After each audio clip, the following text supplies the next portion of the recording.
Central Minnesota Sports Hub. It's the Morning Sports Desk, presented by Wadena's Pizza Ranch and FunZone Arcade. Available on Apple Podcasts, Spotify, or wherever you get your podcasts, and streaming on YouTube. It is the Morning Sports Desk, powered by Pizza Ranch and FunZone Arcade in Wadena. I'm CJ Baumgartner. That's Corey Tackman. Corey, one more day until we get to high school sports playoffs, or one more weekday, I guess. We kind of did a full breakdown of stuff and where things are kind of aligned conference-wise and end of softball season things. That's on yesterday's show to go talk about. But happy calm before the storm day. Happy calm before the storm. Yeah, no, it's Monday, Tuesday. We get right into it. I think games, Monday, Tuesday, Thursday next week. Again, we don't need to go into a ton of details, but playoff softball for our coverage anyway is officially, well, we're staring down the barrel of it. Are you ready? Ready as I'll ever be at this point. It's here pretty much. So might as well jump on the bandwagon. Might as well get rolling with it. Yeah. High school sports playoffs starting on Monday.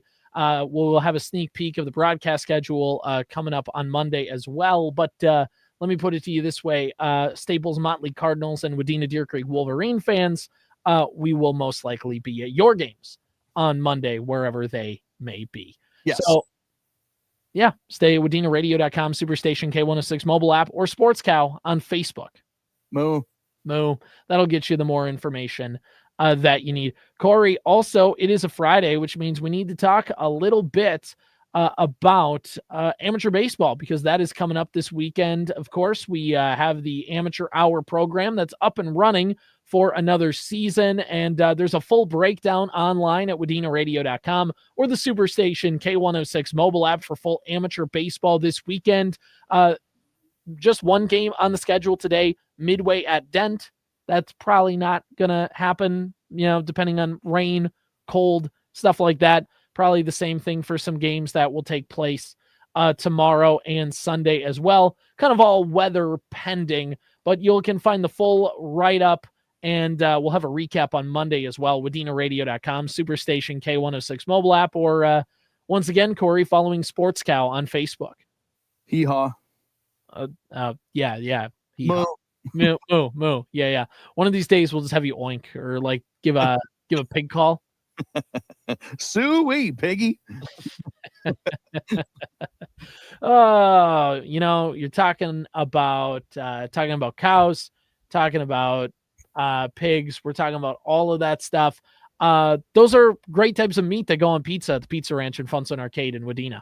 Oh, wow. That is a really wonderful point. As a matter of fact, you know what? Let's just run through, CJ, all the weekly stuff here. All right. All the things that you can take advantage of when you stop into the Pizza Ranch during the week. Monday at the Pizza Ranch and FunZone Arcade in Wadena, half price play in the arcade. Nice. That's all day long. Tuesday is Kids Day, where kids 10 and under eat for free with a paying adult. Clutch. Wednesday, earn double points on your ranch rewards. Thursday is wing night, where you find all the flavors on the buffet from 5 to 8. And then obviously Friday, Saturday, it's the weekend, baby. Delicious food and fun at the Pizza Ranch and FunZone Arcade. That is what you can take advantage of each and every single week. Shout out to the Pizza Ranch and FunZone Arcade on a rainy sort of last couple of days and a rainy early week. You're not going to be outside as often. So let the FunZone take up your entertainment for the day, for the weekend, and beyond. Thanks for being a part of the Morning Sports Desk, Pizza Ranch and FunZone Arcade in Wadena. Planning a party right now for the soon to be 1-year-old in our house, and let me tell you, after all this planning and we got everything set and ready to go, I think I'm speaking for myself here, but probably for my wife as well, would have just been much simpler to organize a little party at the Pizza Ranch and FunZone Arcade in Wadena. Yeah, no, this one's on you. You have a personal relationship with the Pizza Ranch. I don't know how you missed this one. I know. That's for next year. We'll double it up for next year. Sure, that's the plan. Yeah, good idea. Your birthday party headquarters, Pizza Ranch and FunZone Arcade in Wadena. All right, Corey. The Minnesota Twins have won 11 games in a row. I just sent you and Zeke this stat, but I'm going to talk about it here one more time. The Minnesota Twins went 7-13 in 2024 before winning 12 straight games. In 2025, the Twins were 13-20 and then won 11 straight games. The Twins are the first team in MLB history to be below 500 and then reel off 10 straight wins 2 seasons in a row, which is awesome. But you know what would have been more fun? Maybe not starting out like, really bad. Maybe not having like a 13-20 start to the season. Because if you were just like 500 and you have a 10-game win streak, holy buckets, we're like in a really good spot. Now it's like, we're back. Like that's we're back. We're good.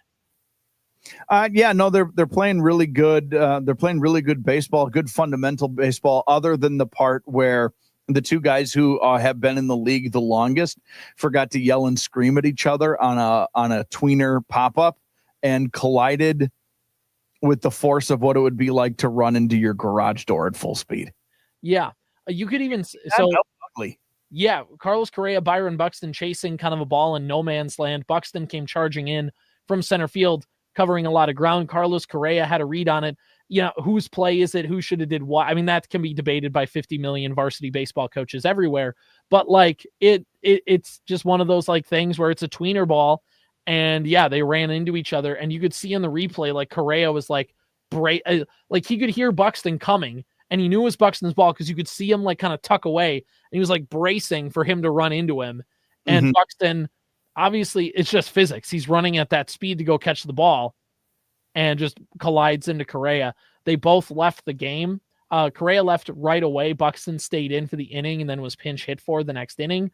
So both of them have entered the league's concussion protocol, which they clarified does not mean they have concussions. It just means that like they are being evaluated. Correct. And are in the league. So more information will come out sometime later today. Of course, I wrote some words for it. And of course, as soon as it gets published, it'll probably have something change because that's just the nature of publishing anything these days. But like the point is, we don't know how big of an injury that it could be. But either way, this is a team that's won 11 games in a row. Things are starting to click. Not only that, Corey, but combined Buxton and Correa potential injuries however long-term means, but potential injuries that could cause them to miss time. Combine them with the fact that Harrison Bader left Wednesday's game with groin tightness also doesn't, because here's the thing about losing Buxton. You go, that stings because Buxton has been the team's best player this season. And especially during the Twins' recent hot stretch. So since the Twins played the Chicago White Sox on the 22nd of April, the Twins have been like 15-3. That stretch, or 15-4, something like that, or 17-4. They've won a lot of games in that span. And Byron Buxton has been the team's leading hitter. He has a weighted runs created plus of like 155, has hit 8 home runs on the season, 8 stolen bases. Huge. He's the team's leader in WAR, according to FanGraphs. And you're like, okay, that stings. But at least Harrison Bader could play center field right behind him. Harrison Bader is second on the team in WAR, according to FanGraphs, and has also had a really nice start to the season. But after that, Corey, who's playing center field for the Twins? Max Kepler? Yeah. Was that him? Deshaun Kersey Jr., who has an on-base plus slugging of 300. Who's the guy who had the ponytail last year? That's a good question. No, that's not it. What's that guy's name? Not Austin Martin. Yeah, Austin Martin. Yeah. Him? If he's starting in center field, they're in trouble. I'll tell you who's starting in center field. Royce Lewis is. Nah, I think his agent might step in at that point. Can't do that again, can we? No, probably not.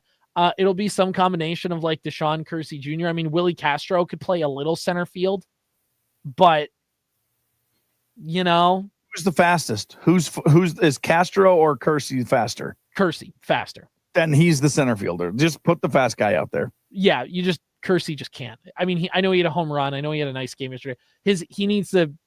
I don't think him playing for like 2 weeks straight is necessarily going to be good for him. What's the choice? That's the problem. Question. I know that's your question, but like, what's the choice here anymore? It might be Willie Castro. That might be. What position does that guy who sucks play? Jonah. Infielder. Okay, so he can't Cody Clemens is a corner outfielder. So is Trevor Larnach. I mean, maybe it's Clemens. I mean, Clemens has kind of been on a heater. You know what I mean? Maybe you could pull the plug. You could like hit the button and call up Emmanuel Rodriguez, who's like the Twins. Yeah. Outside of Walker Jenkins is the Twins' top prospect. Yeah. And he's having a nice year in St. Paul right now. It's like a 760, 770 OPS, which is good.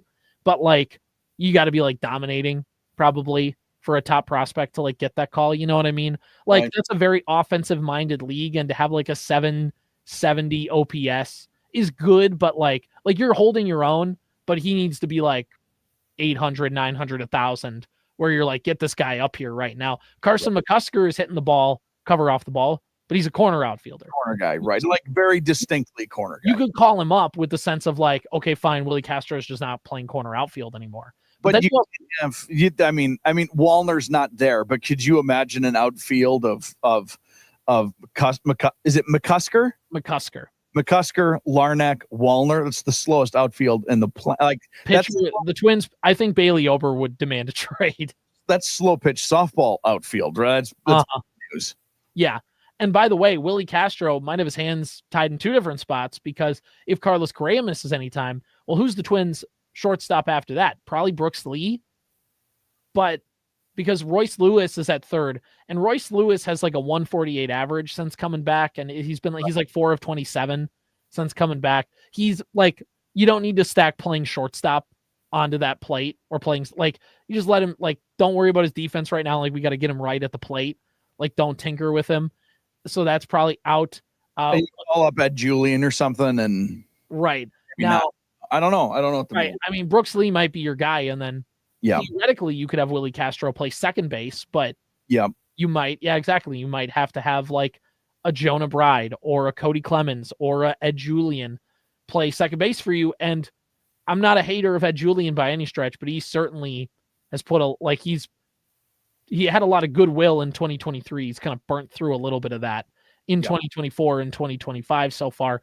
So like, it's, it's just, it's every team has to go through injuries, right? It's just that like the three most important players, and Correa hasn't necessarily been hitting the best this year. Buxton and Bader have, and they play great defense. Correa, by the way, his defense, his outs above average, according to Baseball Savant, is in the 100th percentile.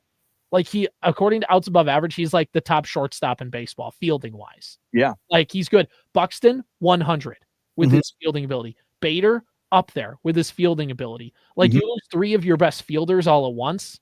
Now, Bader, the Twins think is going to be fine, although he didn't play yesterday. And maybe the Twins thought Willie Castro was fine, and then he ended up having to go on the IL for 10 days. So like, it's a groin injury. They're tricky. All of this to be said, and they all three could be in the starting lineup today, and it's fine. But exactly, they could all just be it just might not be a problem at all. They crashed into each other hard, but that's it. There was no they didn't get twisted up on each other. They didn't fortunately, maybe weirdly, they didn't brace. So it was just like chest to back, kind of a heart like I said, it was keep your arms at your side and go run into your garage door. That was kind of like the collision that they had. Yeah.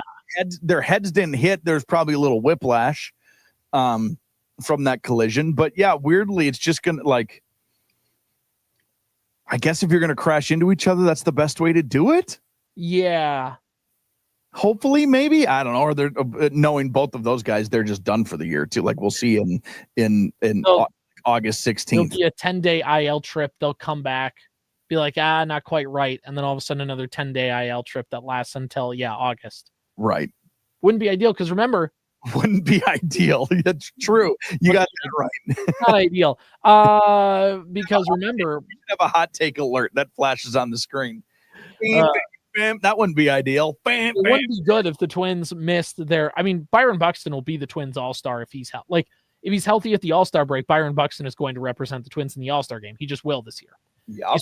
He's playing at that pace, and nationally, outside of Carlos Correa, who's not having a great year, Byron Buxton's the name most people outside of Minnesota recognize. So like when you're voting across the board, Byron Buxton's on pace to make his second All-Star game, which would be awesome for him. He should get to the All-Star game again with the way he's been playing through the first month and a half of the season. It's the Byron Buxton story, CJ. And of course, it's just such a tough play. Like, I mean, obviously you have a million different, little league coaches out there going, how could Correa let that happen? Like, I get it's Byron Buxton back there, but did you see where Buxton started on that ball? He was playing deep center field. Well, I mean, there clearly just wasn't enough communication loud enough. For everything I've seen and read, there was communication. It just didn't get through. It didn't register somewhere along the lines. And unfortunately, they're both guys who are used to, by the way, like when a pop-up is there and they call for it, they're just used to getting it because he's the shortstop. He's the center fielder. You know what I mean? Well, yeah, it's just it's like, unfortunately, somebody wasn't yelling loud enough or somebody wasn't listening hard enough. It really is that simple. And unfortunately, that is a thing that just happens. And yeah, it's easy to make fun of. And like you said, you can have all the little league coaches in the world screaming at each other. Like that's the sort of that can happen. And you're right. But like this hasn't happened to these guys since they were 18 years old. You know what I mean? Like this is just one of those weird, unfortunately it happened. Things like this happen. It's a sucky accident. Yeah. And of course, Buxton's running like a gazelle and is huge. And Correa is also huge. And it's they're both like 6'3", 6'4". They're huge men and jacked into each other. Right. Yeah. So that it just stinks. It just stinks. Yeah. So this to say they could all be fine and it's nothing to worry about, or they're out until they'll miss the weekend series. Yeah. They're playing the Milwaukee Brewers this weekend to try and keep the winning streak going. And taking a look at the standings right now, the Minnesota Twins have won 11 games in a row to be fourth place in the AL Central. They are 24-20, 5 games out of first. The Royals are 25-20, 4.5 games out. The Guardians 25-18, 3.5 games out. The best record in baseball, Detroit Tigers 29-15. Who'd have thunk at the beginning of the season? The American League Central has 4 of the 6 playoff spots right now. Good. Nobody in the AL East has a winning record outside of the Yankees. Good.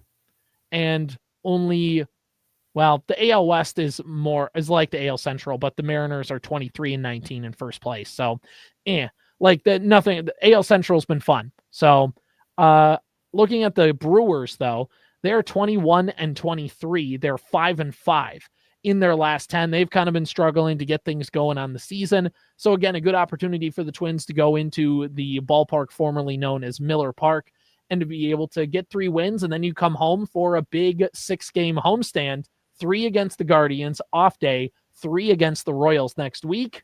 So, I mean, if Byron Buxton and Carlos Correa miss most of the weekend series, but can play for those 6 games, yeah, I think that's okay. Yep. I'm count me in as okay with that. All right, Corey, it's time for a Friday Mount Rushmore. Oh, I got a question. Got one more? We got to do a follow-up. We haven't done this in a while. Okay. For the season, we set a Royce, Buxton, Correa over-under games played together. Mm-hmm. What was that number? Oh. 35.5? 33.5? Do you remember? It was pretty low because last year's number was like 11. Yeah, it was in the 30s. What are they at? How many games have they played together? Well, Buxton came back on the homestand against Baltimore. So you mean Royce? Royce, yeah, sorry. Royce came back in the homestand against Baltimore on the 6th. And so there are 9 games, but Correa had a couple like off days, one off day scheduled there on the Sunday game against the Giants. Correa also didn't play in the second game of the doubleheader. So the number's at like 6 or 7, maybe 6 or 7. Yeah. Okay. Hey, I mean, that's a fifth. Somewhere. They're a fifth of the way there. There we go. It is in. I mean, it's in play. It's in play for this to happen now. It's in play. All right. Good. Good job, guys. Good job. All right. Let's do this. All right. Mount Rushmore Friday. Let's make it real nice and simple. We do not know yet who the Minnesota Timberwolves are going to play in the Western Conference Finals. Corey, I'm just going to say it again. The Minnesota Timberwolves are in the Western Conference Finals. Yeah, the series starts on Tuesday night. The Timberwolves will be the road team no matter who comes out of the OKC Denver series. Uh-huh.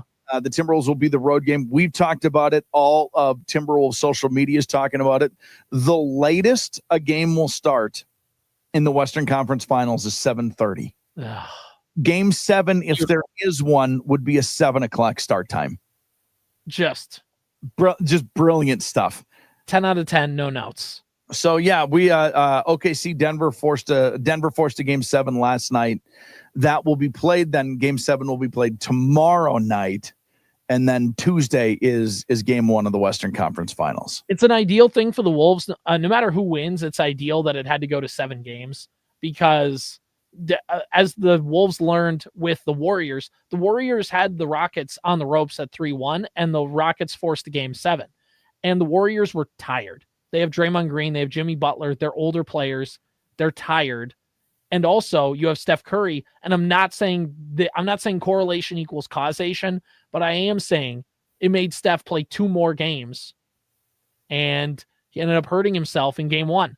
And I'm not saying that because of that, he injured it. That's not what I'm saying.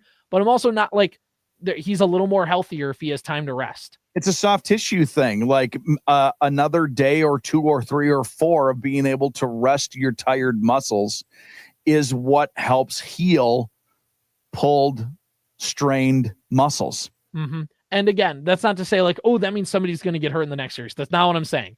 What I am saying is it's just it just has that effect if you don't take care of business when you should. The Wolves took care of business and now they get to rest. Because remember last year, the Mavericks took care of the Thunder in 6, I believe, and they got an extra couple days of rest compared to the Wolves, who had to fight in a dogfight against the Nuggets last year. And the Wolves got out of it, but then that also meant that they were just exhausted mentally, emotionally, physically going into that series against Dallas.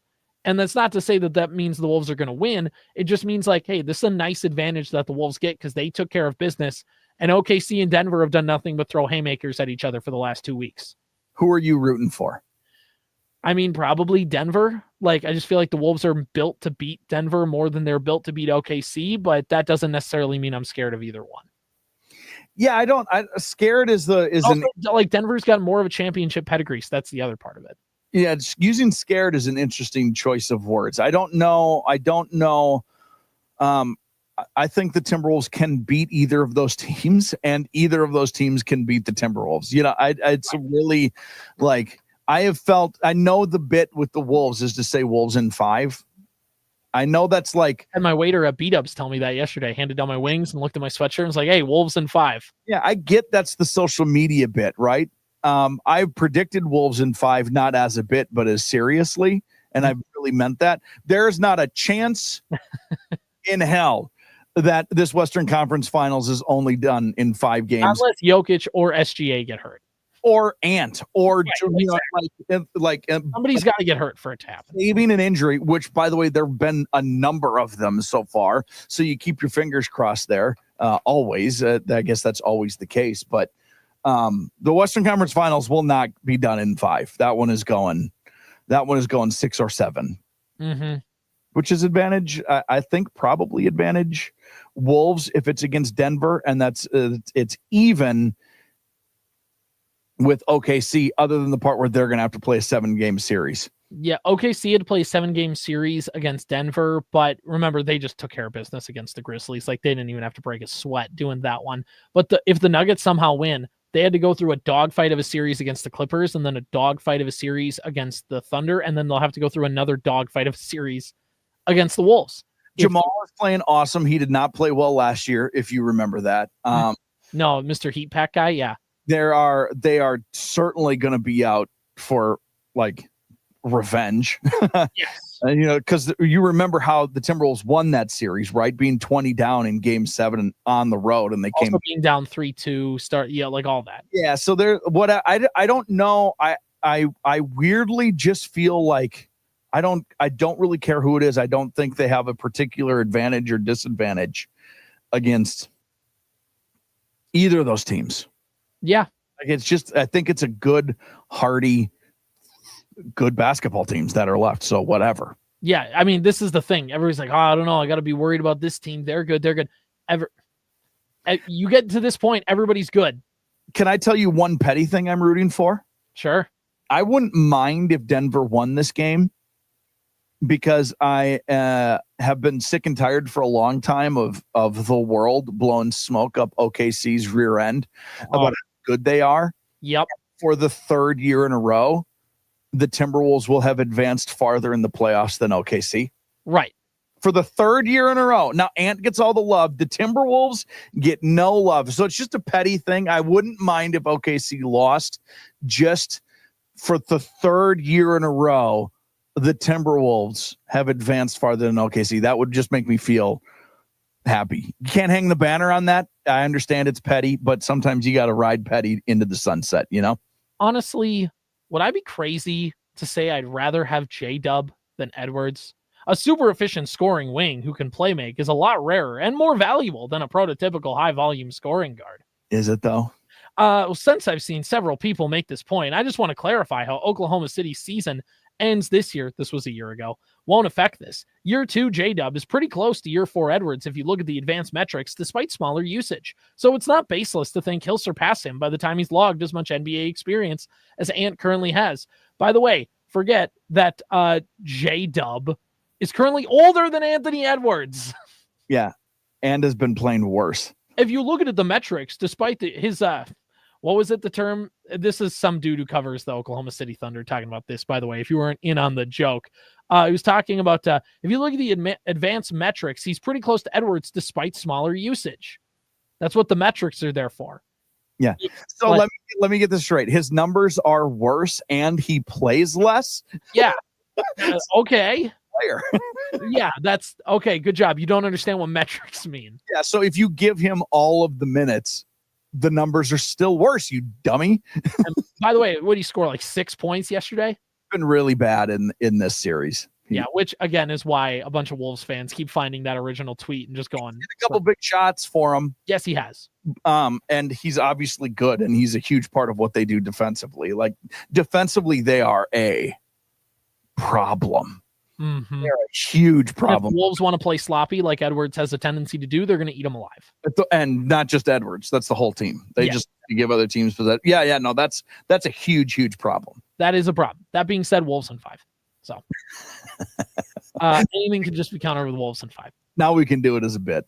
Wolves in 5. And by the way, everybody's making fun of Shannon Sharp with that bit. Wolves in 5. Yeah. Wolves good. In 5. Good. All right. Mount Rushmore of Minnesota Timberwolves is today's. This is a very long-winded way of saying today's Mount Rushmore is our top 4 Minnesota Timberwolves. Let's not get crazy with it, Corey.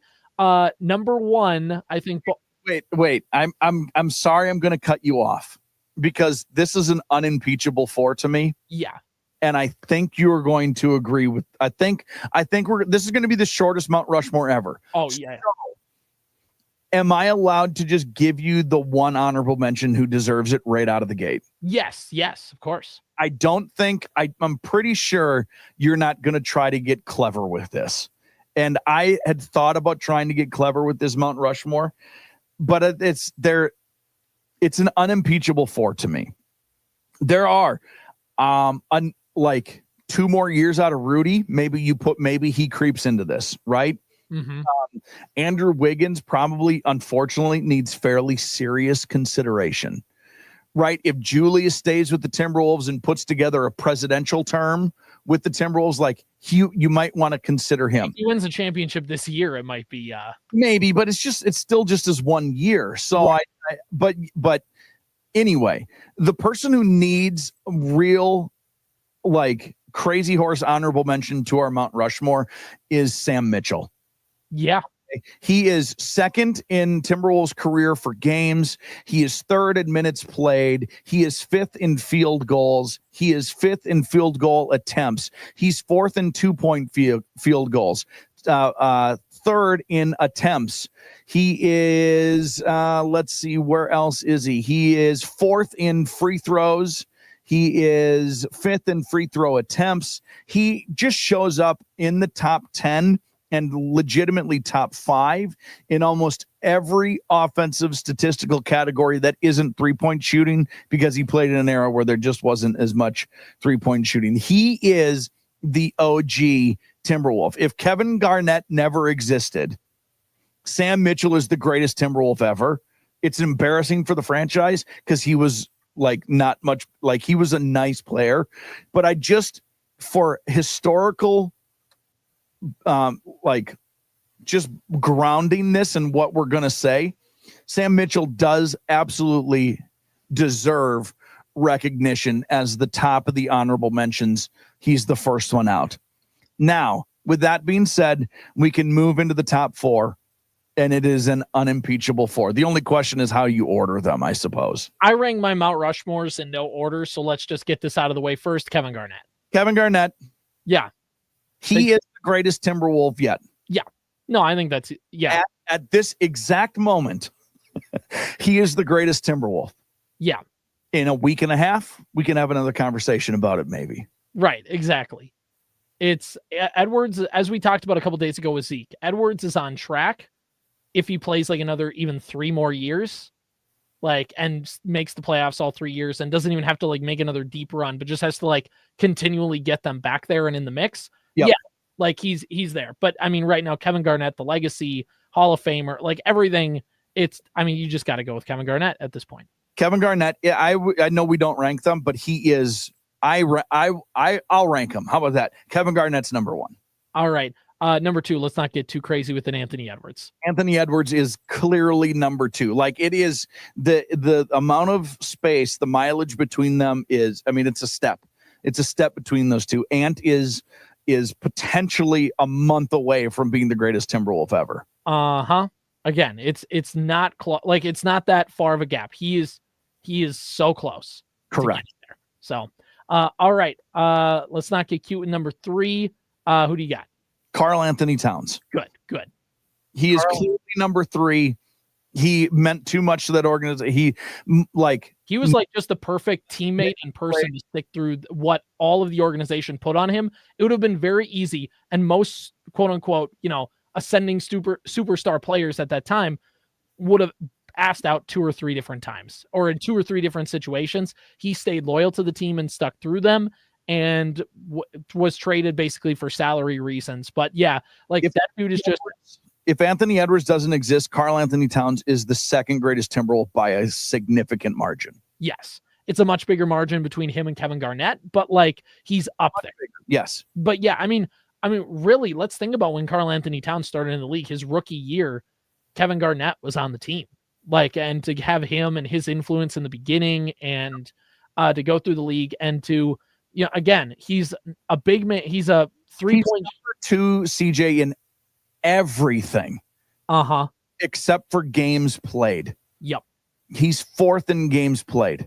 Yeah. 2 in minutes played, 2 in field goals, 2 in field goal attempts, 2 in 2-point field goals and attempts, 2 in 3-point field goals and attempts. He's in field goals missed. He's second in free throws. He's second in free throw attempts. He's second in offensive rebounds. He's second in defensive rebounds, in total rebounds. He's he's not in the assist leader. I'm sorry. But he's 5th in steals. He is absolutely the 3rd best Timberwolf ever. And you got to remember who I understand there's like a couple year gap in between, but remember who he was essentially replacing was Kevin Love.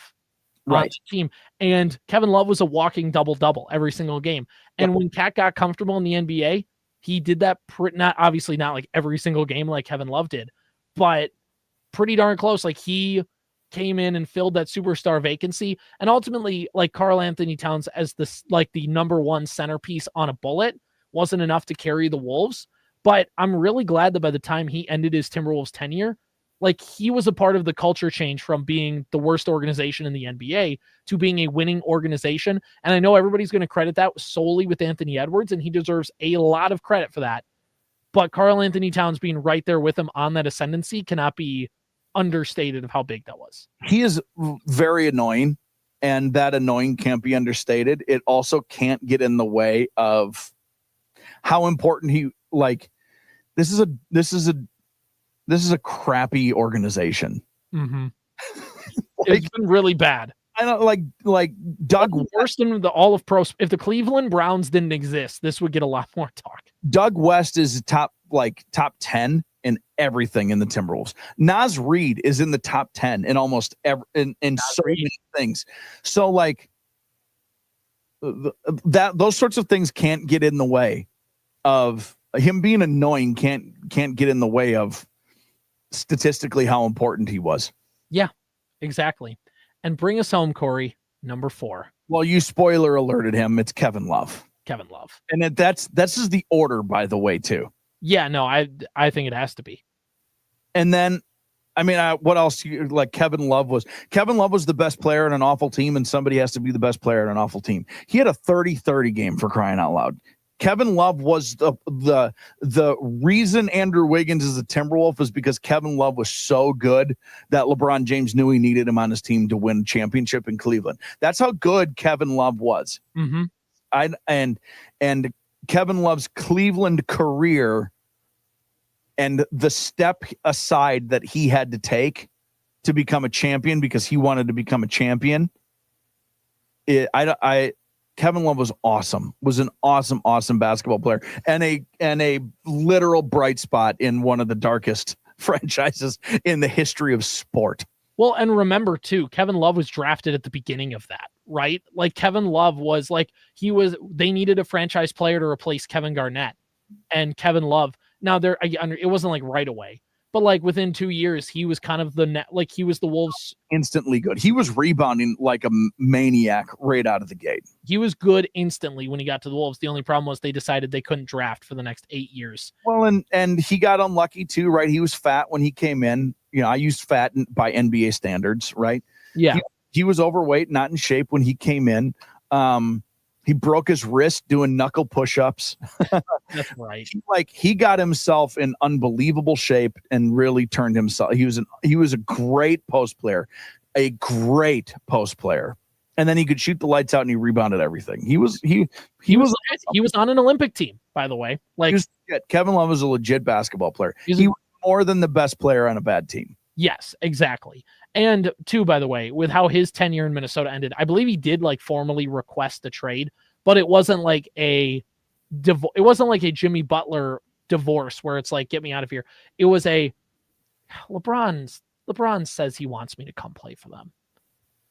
Can we work out a trade? The number 1 pick. Like that was mutual. Exactly. The Wolves were ready to, like, Flip Saunders had just taken over basketball operations. Not that he didn't want Kevin Love, but Kevin Love's like, look, you guys are looking to try and tear this down and like start over. If that's the case, trade me to a team that has capital to trade for me. Yeah. And obviously it was Cleveland. Yeah. And in turn, by the way, the Wolves got the number 1 overall pick the next year. Andrew Wiggins is like, which turned into Karl Anthony Towns. Andrew Wiggins is probably 6th. Like, I would put Sam Mitchell out of respect first off. Where is your respect for Malik Sealy? God bless him. He's not anywhere. He's like Timberwolf to have his number retired. He's top 70 Timberwolves all time. No offense, dude. I think Wiggins is probably 6th, but I would be willing to accept a Rudy argument here. Rudy's getting close. How about like Jaden McDaniels? Yeah, Jaden's right there. Just Wiggins played for too long with the Timberwolves. Like some of those numbers are. He made the playoffs once though. Yeah, I mean that's a point of it, and Rudy had as defensive player of the year in one of those seasons with the Timberwolves. But Rudy just hasn't. I don't think Rudy's quite put in the time. Where's your respect for Ricky Rubio? Where is my respect for Ricky Rubio? Nikola Pekovic. How about Big Al Jefferson? You want to talk about him too? And Terrell. What about Randy Foye? How about it? I mean, no. What about JJ Barea?